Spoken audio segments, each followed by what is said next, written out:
का आईपीएस अफसर हूं और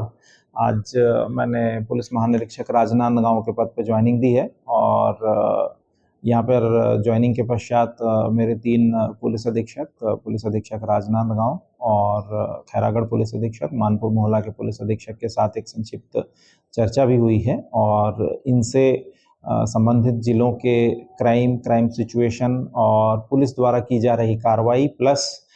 यहाँ के आमजन के जो एक्सपेक्टेशन है और उस एक्सपेक्टेशन पे हम लोग क्या कर रहे हैं, कितना खरा उतरने का प्रयास कर रहे हैं, उन सारी चीज़ों के बारे में अभी जानकारी ली गई है। और आने वाले समय में मैं सभी जिलों का, अभी कवर्धा एसपी भी नए आए हैं तो वो भी अभी ज्वाइन करेंगे, तो इन चारों जिलों का भ्रमण करूंगा और जिले की जो अपराध की समीक्षा, उसके साथ साथ जो पुलिस अधीक्षक द्वारा किए जा रहे प्रयास एवं उनके सभी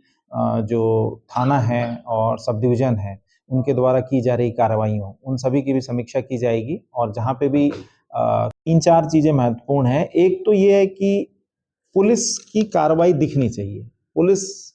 सड़कों पे भी दिखनी चाहिए, कार्रवाई भी दिखनी चाहिए और हमारा जो सबसे पहला धर्म है कि अपराधों की रोकथाम, नियंत्रण, और यदि कोई घटना होती है तो उसमें अपराधी को हम समय से पकड़ें, उसको न्याय व्यवस्था के सामने लाएं, कोर्ट में प्रोड्यूस करें और उसके खिलाफ मुकदमा चलाएं। तो ये अगर नहीं होगा तो आप बाकी कोई भी एफर्ट कर लीजिए, अगर आप ये चीज नहीं कर रहे हैं तो आप फेल हैं कहीं ना कहीं। उसके साथ साथ जैसे कि जो शासन की प्राथमिकता के क्षेत्र मैंने बोला ना, जो क्राइम वाले, जहाँ पे सामाजिक अपराध पनपते हैं या अवैध शराब की सप्लाई, जुआ, सट्टा, इन सब पे कार्रवाई, इन सब पे किसी प्रकार का पुलिस का मिलीभगत नहीं होना चाहिए, ये एक माना जाता है। उसके साथ साथ अभी जैसा आपने बोला, हमारा सिस्टम भी चेंज हुआ है,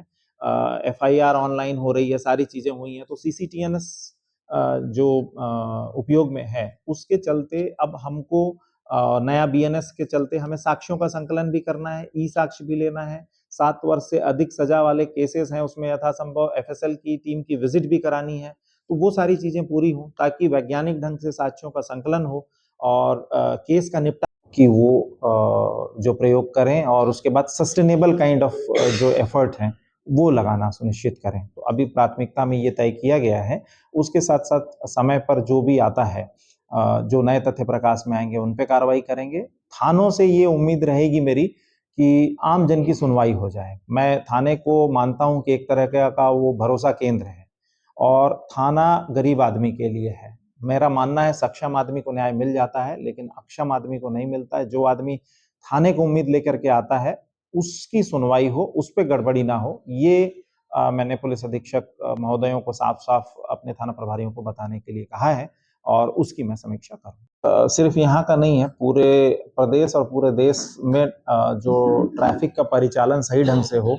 ये एक पुलिस की प्राथमिकता भी है और उस प्राथमिकता के चलते और जो ट्रैफिक की समस्याएं हैं या ट्रैफिक का रिक्वायरमेंट है उसमें जो गैप है वो हर जगह समस्या है। जो आप बोल रहे हैं मैं उसकी समीक्षा कर लूंगा और एडिशनल एसपी स्तर के हों या डीएसपी हो या निरीक्षक हो, अल्टीमेटली जिले की कमान तो पुलिस अधीक्षक के पास है, तो उससे कोई फर्क नहीं पड़ता है। यस, मैन पावर का जो रिक्वायरमेंट है वो आपने एक वैलिड पॉइंट बोला है, उस पर प्राथमिकता बताएंगे रेंज को लेकर के।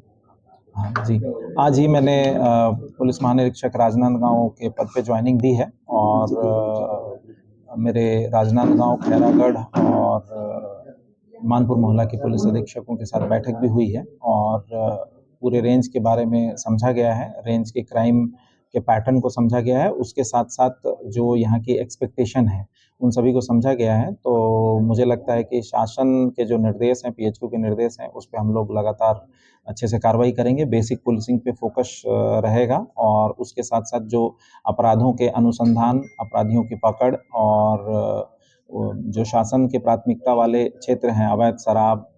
सट्टा, जुआ इत्यादि पे प्रभावी और कार्रवाई, और ये सुनिश्चित करें कि पुलिस की कोई मिलीभगत ना हो, इन सभी चीज़ों पे चर्चा हुई है। और उसके पश्चात जिलों के भ्रमण करके प्रत्येक जिले की आवश्यकता के अनुरूप वहाँ पे बेसिक पुलिसिंग को और मजबूत करने और अभी जो चल रही है पुलिसिंग उसको और अच्छे तरीके से करने का प्रयास किया जाएगा। ट्रैफिक की समस्या सर